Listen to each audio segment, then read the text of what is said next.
It's a country at war. After 4 years of a government offensive against drug cartels, more than 30,000 people have died in Mexico. Some call it the most dangerous country in the world. But is it true that the U.S. neighbor to the south has one of the highest murder rates on the planet?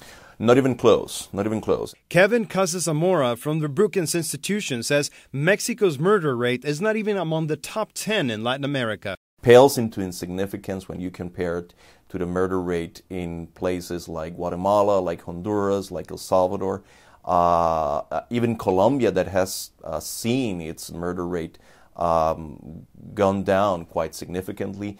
It's even much lower than the murder rate in Brazil. On a per capita basis, El Salvador with 71 murders per 100,000 people, Honduras with 67, and Venezuela with 49 all have murder rates higher than Mexico's 14. In the United States, the murder rate is fewer than 6 per 100,000. The study by the Brookings Institution also shows that Mexico's violence is highly concentrated.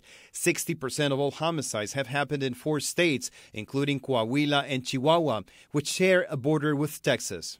If Chihuahua was a country, it would have the highest murder rate in the world, probably, at this point. The U.S. Secretary of State compared Mexico to Colombia in September.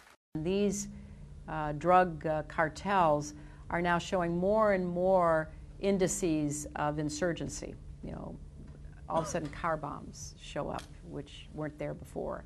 So it's looking more and more like Colombia looked 20 years ago.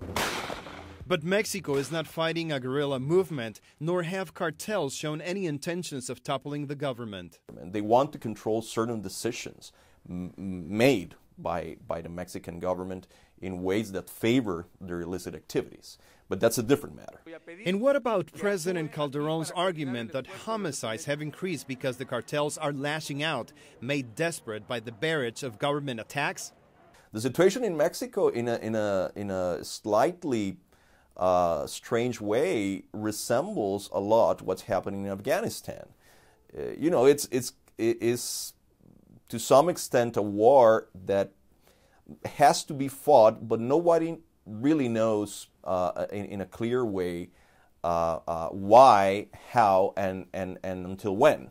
Mexico will end 2010 with more than 11,000 drug-related executions, which is quite extraordinary considering that only 3 years ago there were less than 3,000 per year. This as security experts are urging the government of President Felipe Calderón to change his strategy. Rafael Romo, CNN Atlanta.